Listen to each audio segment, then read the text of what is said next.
This little tiny microphone can sound like this. Hurry, act now. Operators are standing by. And this amazing one only costs $22. We're going to go through so many microphones today, your brain's going to melt. Alrighty then, the best microphone for YouTube. And I'm going to tell you what it is in a minute. But first, I know a number of you are seriously thinking, should I get that $600 microphone that Marcus has been using all these years so I can sound just as good?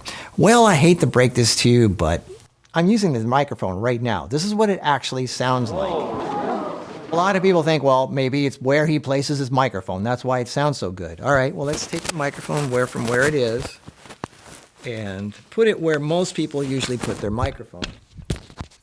So this is where most people place their microphone, right here. So, all right, does it sound that much different? This is what it sounds like when you plug this expensive $600 lavalier microphone into a very good camera. Doesn't sound that spectacular, does it? Now, I know you're going to say it's all post-processing, but watch what happens when I plug in a really cheap lavalier microphone in the same spot. All right, so here's a really cheap lavalier microphone plugged right into the camera. This is one of those ones you get for free when you buy a cheap wireless system or a recorder. You know, it can't cost more than 10 or 20 bucks. How does this sound compared to the $600 microphone? It probably doesn't sound that much different in its raw state, so let's add some post-processing. This is what it sounds like when you add some post-processing to our really cheap microphone that probably doesn't cost more than 10 or 20 bucks. Not bad, huh? Now, I know some of you say the difference between a cheap and expensive microphone is noise floor and frequency response, stuff like that. Software nowadays is so good, it can get rid of most noise floor issues, especially if it's a steady hum or something like that. But my point is, more importantly, that you can get decent sound from a cheap microphone if you know what you're doing. Now, I know what you're thinking. You're going, what is that microphone, Marcus? I want to go online right now and buy it, right? Yeah, okay, well, it's the cheap little microphone that comes for free with the little cheap Movo WMX1 wireless system. The whole kit costs $100. If the whole wireless system only costs $100, imagine what this cheap little microphone costs. Now, they do sell one separate on its own that's a little better quality than this one, and that one costs $25. You're set. You got your mic, right? That's it. Thanks, Marcus. I don't even need to watch the rest of the video. Thanks. Bye. Okay. Bye. The rest of you, don't you want to know what the best mic is? Don't you want to know what the good stuff is? And some of it's affordable too. I did. Now, I know in the world of video, I've always wanted to see what I could get away with. What's the cheapest camera possible that I could use and still have good quality video? But in the world of audio, I know how important audio is, and the more clearly people can hear you, the more they take you seriously.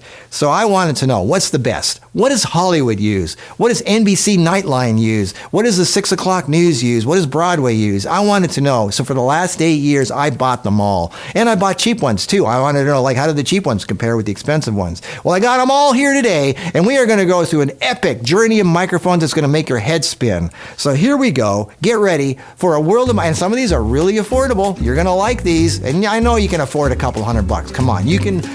Microphone audio is so important. So here we go. The world of microphones.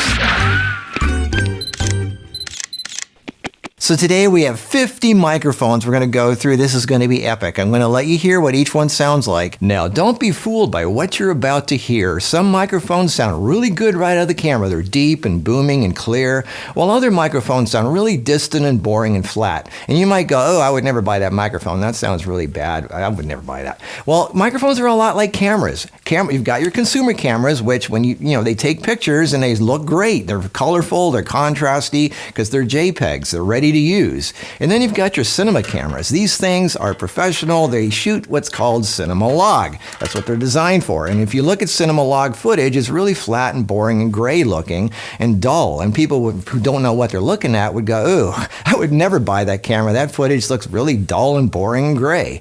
Well, audio is a lot like that. Professional microphones are really flat and boring sounding, and you have to bring out their full glory in post-processing.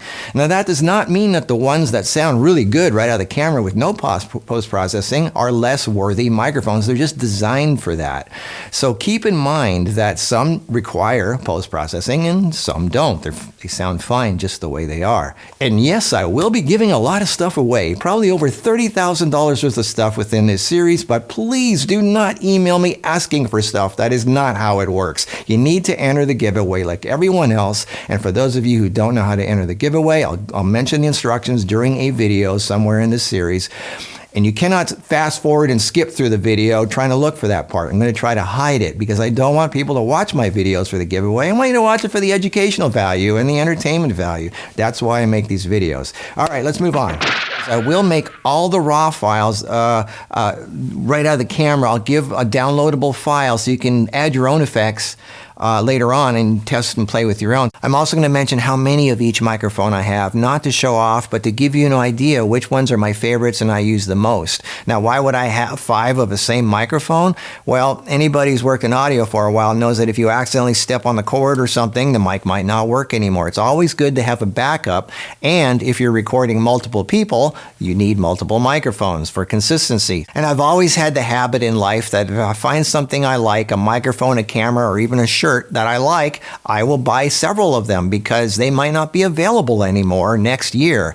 And that is the case with some of these microphones. Some of these are discontinued, but that doesn't mean you cannot get them on eBay, which is better for you. So instead of paying $800 or $1,000, you pay $200 for the same microphone, as long as it's still in good working condition. And also, what does it record into? This microphone might sound better or worse than this microphone recording into the same device. Each microphone has a device that it likes to record into better, but since most people are going to be recording having a microphone right into a camera, then that's, I guess, what I should do, because this is what most people are going to be doing, plugging a microphone right into a camera. So I picked a Sony A7S III because this is a really good video camera. It's made for video and microphones and stuff like that. So what I'm going to do for the testing is I'm going to have all lavalier mics placed on the exact same spot on my shirt, the standard place to put them. And I'm going to have the shotgun mics placed right here, just inches above my head, which is the standard place to have those. But something interesting that I like to tinker. Remember I said you can get a similar sound to this broadcast microphone, this $3,500 Neumann? Well, you can get a similar effect with pretty much any lav or shotgun by putting it here. Check this out. All right, so now you are hearing what the camera hears. Normally a lavalier mic, this is what it sounds like when it's down here. But watch what happens when I put it close to my mouth, and this is really cool. Always use a pop filter when you have a mic close to your mouth. This is what it sounds like when you have a microphone close to your mouth. Hurry, act now. Operators are standing by. Pretty cool, huh? These mics sound any mic sounds really good. Even cheap mics sound really good when they're close to your mouth. Unfortunately, that's not a real world situation. Just realize all these mics sound awesome right up to your mouth. But that's not going to happen in real life. They're usually down here or up here or maybe here. But yeah, if only we could hear these mics in their top form, which is right here. And that's what these things are good for, the ones that have a wire that hold the mic close to your mouth, which is really, if you don't mind how that looks, that is a really good way to have a really good microphone close to your mouth. Anyway, so let's get started. Let's start with lavalier mics. Lavalier mics are usually omnidirectional, which means they record in all directions, which is good for people moving around a lot. So what you'll be hearing from this moment on is the actual sound of each microphone I'm talking about, placed in the exact same spot. All right, here we go. This is my main workhorse mic. I have 9 of these. Sanken is a professional Japanese microphone company, and the COS11D is probably their most popular lavalier microphone. And this is what the COS11D sounds like when you add some post-processing to it, and it's clipped to your shirt. Testing 1, 2, 3, 4, 5. It's an omnidirectional mic that costs $400. It's used professionally around the world and in Hollywood. It's an all-purpose mic with a clear, full-bodied sound. It's good for underclothing. This is Kara's main microphone. Here are some clips of Kara using this microphone. And the winner is very famous Peruvian sauce that they do on top of potatoes, but they use regular feta cheese. This microphone is very tough and water resistant and can handle just about anything. Okay, this is the DPA-4060. I have 4 of these. This is the original core DPA microphone. And this is what the DPA-4060 sounds like when you add some post-processing to it. Testing 1, 2, 3, 4, 5. 1, 2, 3, 4, 5. It costs $450 and you can configure the color, the sound pressure level, and it comes with different caps to change the sound, like a soft boost grid and a high boost grid, which makes everything sound brighter, which is great for when the microphone is further from the mouth, like when it's clipped to your shirt. Okay, this is the DPA-6060. I have 3 of these. Yes, this is the one I've been putting in my hair, but right now you're hearing it clipped to my shirt like all the other mics. And this is what the 6060 sounds like when it's clipped to your shirt and you add some post-processing. Testing 1, 2, 3, 4, 5. It costs $600. It's like the 4060 but smaller. It's only 3 millimeters in size. I use these not because they sound better, but because they're tiny and more difficult to see. This is a DPA-4080. It's actually a miniature cardioid microphone, but it requires a voltage boost. If you plug it right into a Sony camera, this is what the 4080 sounds like going right into a Sony A7S III. It's very quiet. So in this case, I have it plugged into a Sony D100 field recorder, which does provide voltage. I've found it does sound good with a Rodelink Filmmaker wireless system going into a Panasonic camera. Pick people from the United States with a random subscriber draw. They use to turn into a production facility because it's constant temperature year-round, nice and cool. The more directional the light is, rather than just throwing it all over the place randomly. It comes with a ball mount clip which you can turn into any direction. This is the DPA-4080. It's a miniature cardioid microphone. Alright, this is a DPA-4071 and costs $600 and has a low-cut filter for less rumble and a high-frequency boost for voice. And this is what the DPA-4071 sounds like when you have some post-processing added to it. Testing 1, 2, 3, 4, 5. It's tuned for low sensitivity so it can handle louder sounds, and it's moisture resistant. By the way, a great thing about DPA microphones is they have what's called a micro-dot connector, which allows the same microphone to be connected to all kinds of devices. So you don't have to have different microphones with different connectors. You just have one microphone and you can connect it to just about anything. Alright, now we're getting into Sennheiser mics. This is a Sennheiser ME102. I have 6 of these because when I first got into microphones, I was using all Sennheiser mics. Now I use mainly all DPA mics, but those cost more. And this is what the Sennheiser ME102 sounds like when you have some post-processing added to it. Testing 1, 2, 3, 4, 5. This is a Sennheiser MKE1. This thing is tiny. It's their smallest microphone. It's only 1 millimeter.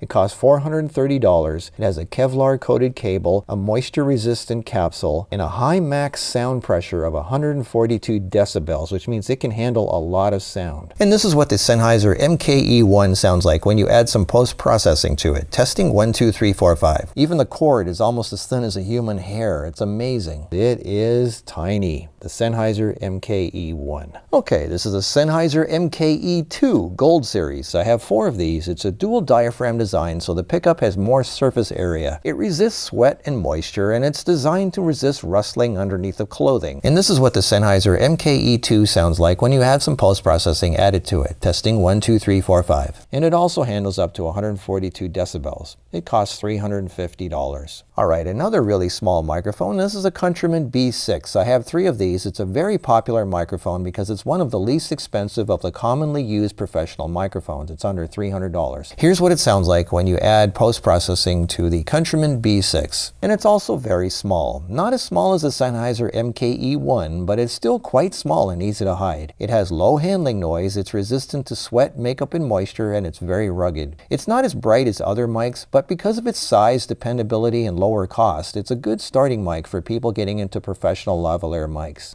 Alright, this is a Countryman EMW. It's only $200. It's recognizable by its flat shape. It has a frequency response designed for loud singing and screaming without distorting. Here's what the Countryman EMW sounds like when you add some post-processing to it. Testing 1, 2, 3, 4, 5. It has low handling noise for rubbing and contact, and it's highly resistant to moisture and sweat. Speaking of affordable, this is an Audio-Technica AT831. It's only $100. This is a cardioid microphone. This is one of the few cardioid mics, but it's very big. It's actually quite good sounding, and it's very affordable. This is what it sounds like when you add post-processing to an Audio-Technica AT831. Testing 1, 2, 2, 3, 4, 5. This is what the XLR version of the AT831 sounds like. And this is what the XLR version sounds like of the AT831. This is a great microphone. The 1/8 inch 3.5mm plug version is $100, and the XLR version is $200, which is still very affordable compared to other mics. I like the sound of this one, so if you don't mind a big clunky mic, this thing sounds great and it's very affordable.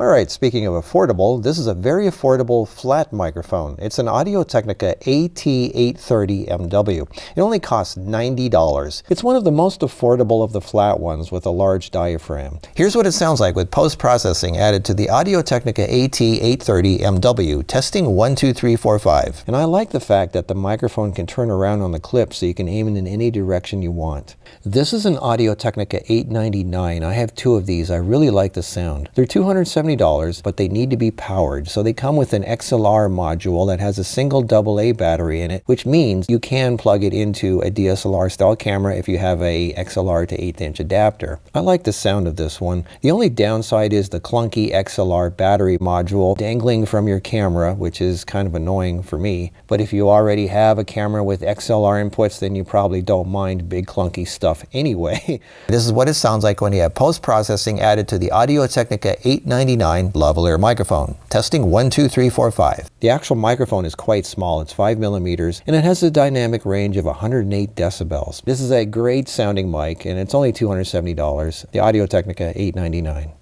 Another battery-powered mic. This is a Sony ECM-77B XLR. It's $300. It's a top seller at B&H and requires a AA battery to power it. It also has one of those big clunky XLR things that you need an adapter for to get in your camera. I think they're phasing out these kind of mics, but people still buy it, so I thought I'd let you know what it sounds like. And this is what it sounds like when you add post-processing to a Sony ECM-77B XLR. Testing 1, 2, 3, 4, 5. Thank you. Have a nice day. So this is the Sony ECM-77B. Alright, moving up a step, this is the Sony ECM-88B XLR. I have two of these. Now these are $470, and this was one of my favorites. I really like the sound of these, but it is a powered microphone, so again, it has that big clunky XLR thing that a AA battery goes in. But the microphone itself is a tiny little microphone. It's very small, and it's moisture resistant. And this is what it sounds like when you add post-processing to the Sony ECM-88B XLR. Testing 1, 2, 3. I really like the sound of this one.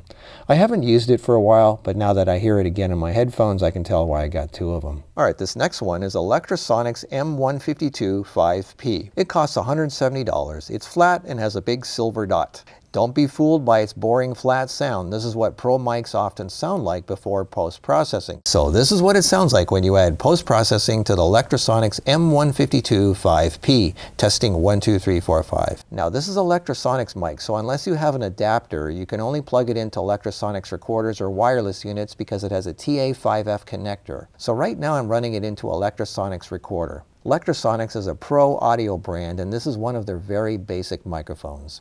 This is the Tram TR50. It costs $250. It sounds kind of flat and boring in its raw state, but this is what it sounds like when you add post-processing to the Tram TR50. Testing 1, 2, 3, 4, 5. Testing 1, 2. It's another flat mic that helps protect from clothing noise, and it comes with all kinds of cool clips, so you have many different ways of attaching it to your clothing. Wow, this one sounds really good. This is a Shure Twinplex TL48 XLR. It's $500, and it has a patented dual diaphragm condenser capsule which yields twice the surface area with an omnidirectional polar pattern. And this is what it sounds like if you add post-processing to a Shure Twinplex TL48 XLR. Testing 1, 2, 3, 4, 5. This thing is paintable, meaning you can paint it to match your clothes or hair to help hide it. Really bright sounding microphone. I like this. Shure has some good stuff. Okay, this is the Shure MX153. It costs $350 and it sounds great. And this is what it sounds like when you add post-processing to the Shure MX153. Now keep in mind, Shure microphones use a Shure connector, so you're going to need an adapter to plug it into your camera. Then you'll be happy. Speaking of flat microphones, this is a Voice Technologies VT500. I love the flat shape. It sounds great, really clear. It costs $270 and it comes in a rugged heavy-duty case. Here's what it sounds like when you add post-processing to the Voice Technologies VT500. Testing 1, 2, 3, 4, 5. I love the shape of these things, I don't know why. And I like the sound of this one. Oh geez, I can see again how difficult it was to decide between all these mics back then. Here's another Voice Technologies microphone, the VT506. I like this one even more. This one costs $300. I have 3 of these. I love the sound. The reason they sound so good is the reason they're flat. You see that big black dot? That's the diaphragm. That's the surface area that picks up the sound. And the bigger that surface area is, the more sensitive it is and the more clear your voice sounds. So these flat ones have a bigger diaphragm than those little cylindrical ones. This is what it sounds like when you add post-processing to the Voice Technologies VT506. Testing 1, 2, 3, 4, 5. These come in various connectors like 1/8 inch, 3.5mm, 3-pin Lemo, XLR, and more. Speech clarity is really good here. It's enhanced while suppressing clothing noise, has an internal RF filter, it has a +6 dB high frequency rise, meaning the upper frequency range is boosted for more clear vocals and speech, which is great for when it's further from your mouth, like when it's clipped to your shirt. Alright, this is that fun little Movo mic I mentioned earlier that comes for free with the $100 WMX1 wireless system. And this is what it sounds like when you add post-processing to that fun little Movo mic that comes for free with the little $100 WMX1 wireless system. And for a step up, this is the Movo TRS lav mic sold separately for a whopping $25. And this is what it sounds like when you add post-processing to the Movo TRS lav mic sold separately for a whopping $25. Speaking of mics that come with things, this is the mic that comes with the little Zoom F2 consumer recorder. And this is what it sounds like when you add post-processing to the mic that comes with the little Zoom F2 plugged into a Sony camera. Testing 1, 2, 3. Just in case you're wondering, this is what it sounds like.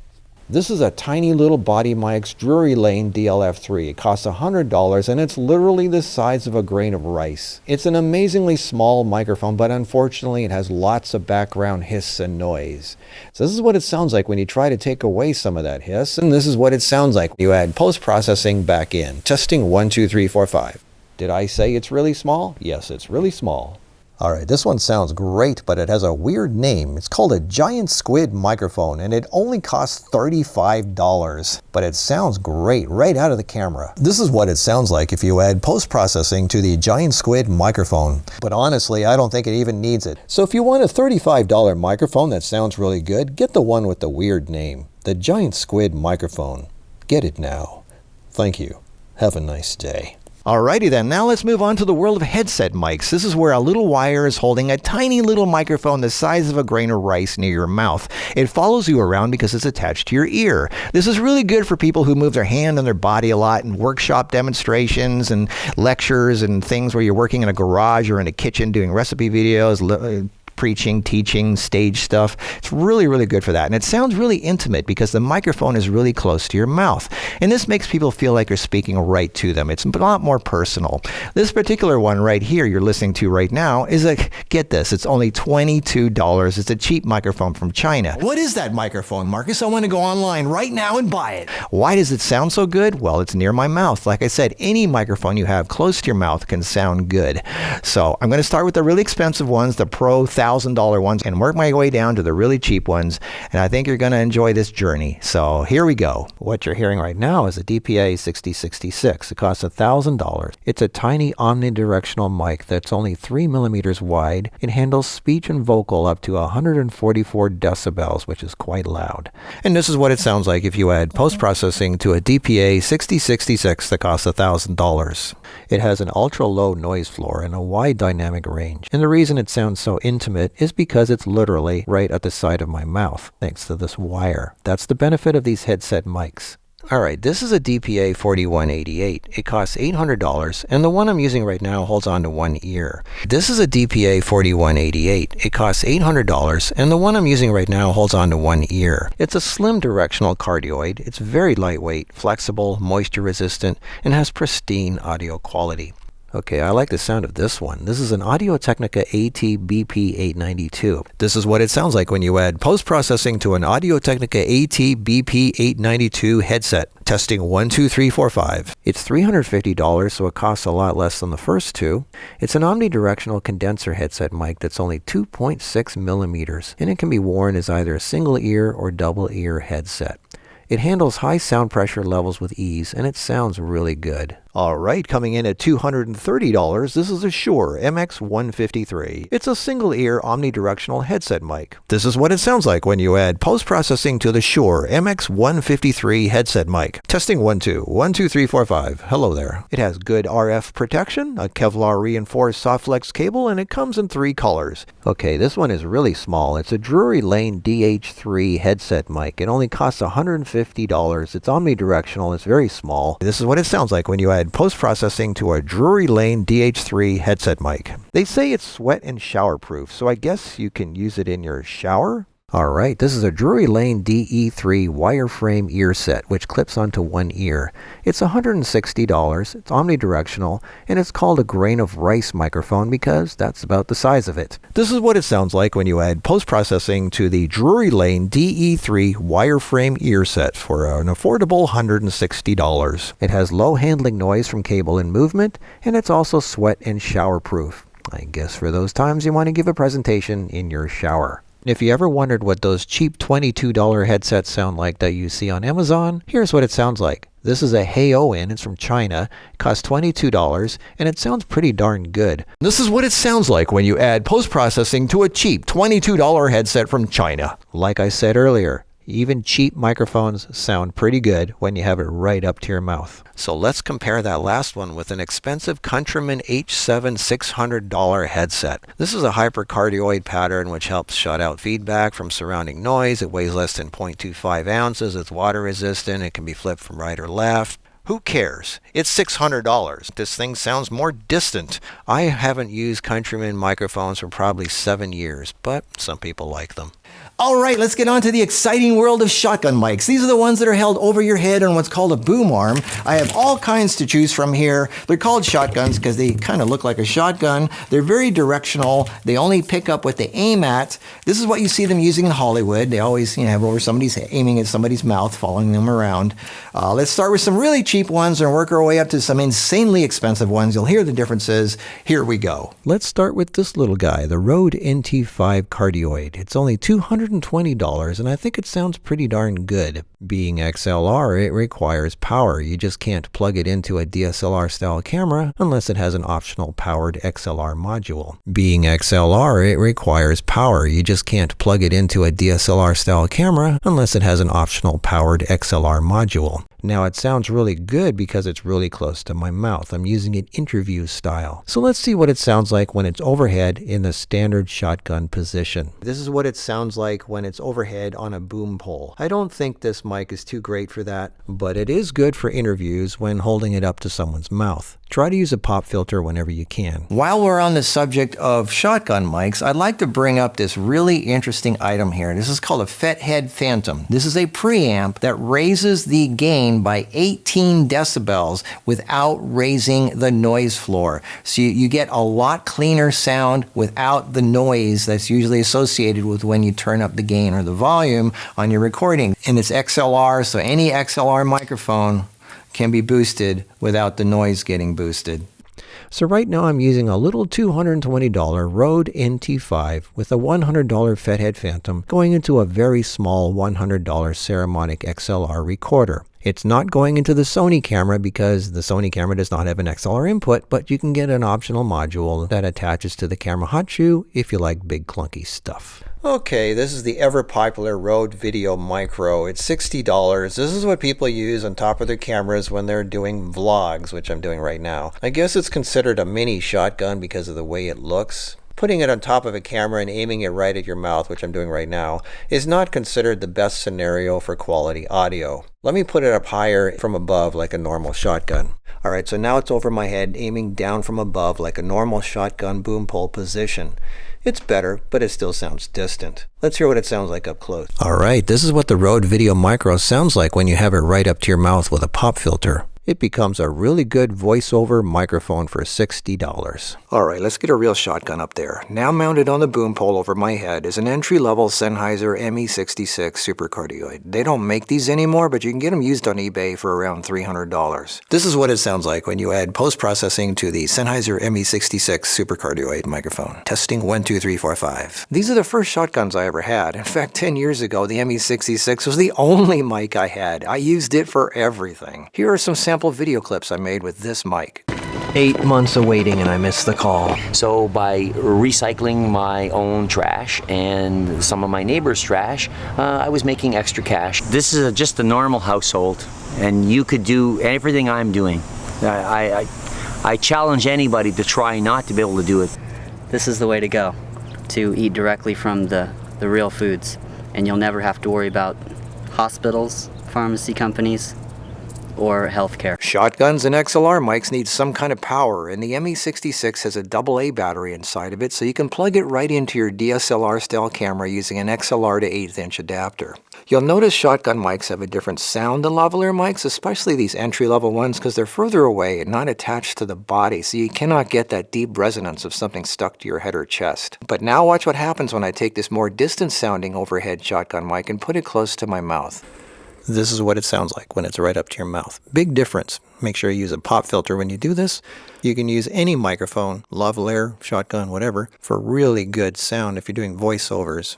I've done a lot of voiceovers with this mic. All right, moving up a notch, this is a Sennheiser ME67. It's a longer microphone, so it's more directional. It's about the same price. Again, they don't make it anymore, but you can probably buy it for like a couple $100, $300 on eBay. So this is a Sennheiser ME67.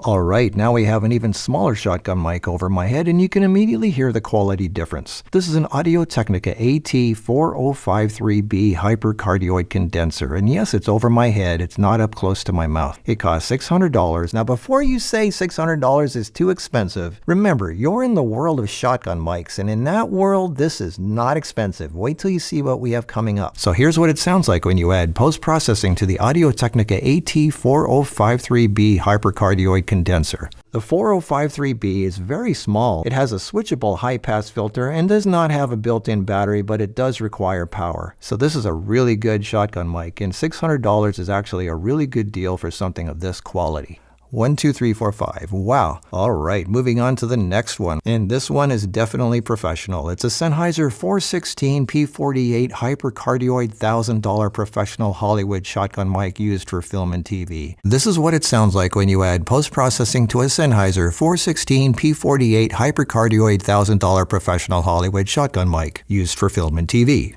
This does require power and does not have a battery inside it. It's pretty small as shotguns go and works really good both indoors and out. And just for fun, this is what it sounds like when you have it right up to your mouth with a pop filter. This microphone is great. It has low noise, strong output, full dynamics and clarity, and unlike other shotgun mics, this one is humidity and condensation proof. Even when it's close to your mouth, it sounds really, really good. This is an all-purpose mic you can use for just about anything. Now you're saying $1,000. That's a lot of money.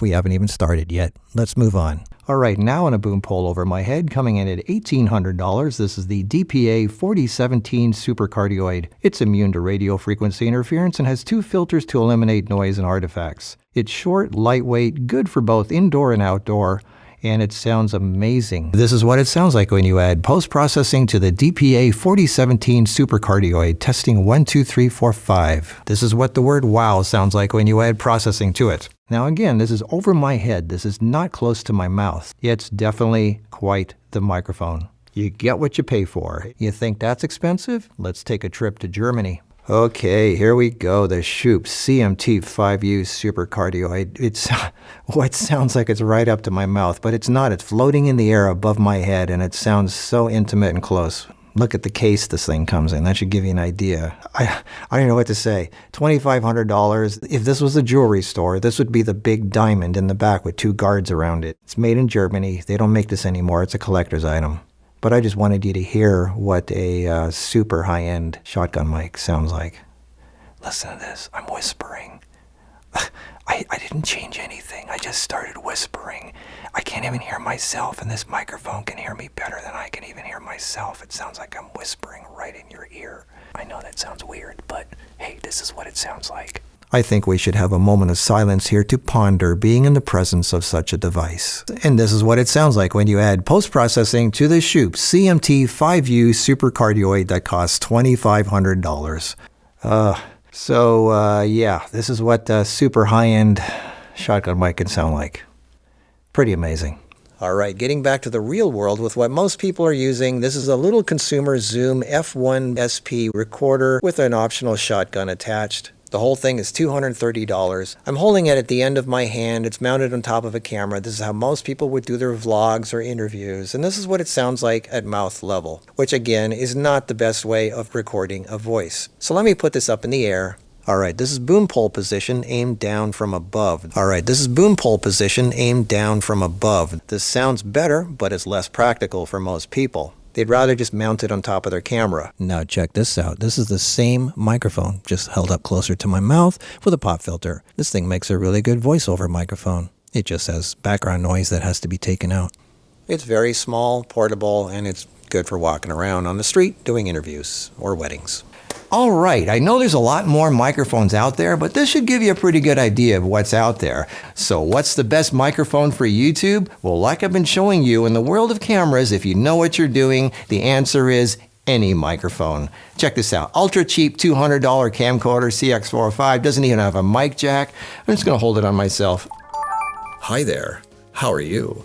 I don't even have a microphone on me. I'm just using the built-in mics that come with this cheap little camcorder, and it sounds pretty good. And that's my point. In the last video, I talked about how a good recording environment is more important than the microphone itself. Stop obsessing about what microphone to use and learn more about the basics of good audio, like a proper recording environment, mic placement, and stuff like that. But more important than that, the most important thing of all is your video even interesting? Because if you're interesting, you could have the cheapest camera, the cheapest microphone, and as long as you know the basics of good audio and video, you could have the most watched video on YouTube, and that's really what it comes down to. Always keep that in mind. I'm going to make a downloadable file for you that you can put the link down below with raw recordings right out of the camera of all these microphones, so you can play with that and listen to it. And I'm also going to end this video with back-to-back clips of all the recordings with a little bit of post-processing added, so you can literally hear them side by side without me talking in between. This is a lot of fun. This is 8 years of me playing around with audio, which I love just as much as video. I hope you're getting some out of it. We still have to cover recorders and wireless systems and a bunch of other fun stuff. So tell your friends about Marcus Picks, and I'll see you next week. Okay, here we go. This is what the COS11D sounds like when you add some post-processing to it. This is what the DPA4060 sounds like when you add some post-processing to it. This is what the 6060 sounds like when you add some post-processing. This is what the DPA4071 sounds like when you have some post-processing added to it. This is what the Sennheiser ME102 sounds like when you have some post-processing added to it. And this is what the Sennheiser MKE1 sounds like when you add some post-processing to it. And this is what the Sennheiser MKE2 sounds like when you have some post-processing added to it. Here's what it sounds like when you add post-processing to the Countryman B6. Here's what the Countryman EMW sounds like when you add some post-processing to it. This is what it sounds like when you add post-processing to an Audio-Technica AT831. And this is what the XLR version sounds like of the AT831. Here's what it sounds like with post-processing added to the Audio-Technica AT830MW. This is what it sounds like when you have post-processing added to the Audio-Technica AT899 lavalier microphone. And this is what it sounds like when you add post-processing to a Sony ECM-77B XLR. And this is what it sounds like when you add post-processing to the Sony ECM-88B XLR. This is what it sounds like when you add post-processing to the Lectrosonics M152 5P. This is what it sounds like when you add post-processing to the Tram TR50. This is what it sounds like if you add post-processing to a Shure Twinplex TL48 XLR. And this is what it sounds like when you add post-processing to the Shure MX153. Here's what it sounds like when you add post-processing to the Voice Technologies VT500. This is what it sounds like when you add post-processing to the Voice Technologies VT506. And this is what it sounds like when you add post-processing to that fun little Movo mic that comes for free with the little $100 WMX1 wireless system. And this is what it sounds like when you add post-processing to the Movo TRS lav mic sold separately for a whopping $25. And this is what it sounds like when you add post-processing to the mic that comes with the little Zoom F2 plugged into a Sony camera. This is what it sounds like if you add post-processing to the giant Squid microphone. This is what it sounds like if you add post-processing to a DPA6066. This is a DPA4188. This is what it sounds like when you add post-processing to an Audio-Technica ATBP-892 headset. This is what it sounds like when you add post-processing to the Shure MX153 headset mic. This is what it sounds like when you add post-processing to a Drury Lane DH3 headset mic. This is what it sounds like when you add post-processing to the Drury Lane DE3 wireframe ear set. Here's what it sounds like when you add post post-processing to a cheap $22 headset from China. This is what the Rode Video Micro sounds like when you have it right up to your mouth with a pop filter. This is what it sounds like when you add post-processing to the Sennheiser ME66. Here's what it sounds like when you add post-processing to the Audio-Technica AT830MX hypercardioid condenser. This is what it sounds like when you add post-processing to a Sennheiser 416P48 hypercardioid $1,000 professional Hollywood shotgun mic. This is what it sounds like when you add post-processing to the DPA 4017 supercardioid. This is what it sounds like when you add post-processing to the Schoeps CMT5U supercardioid.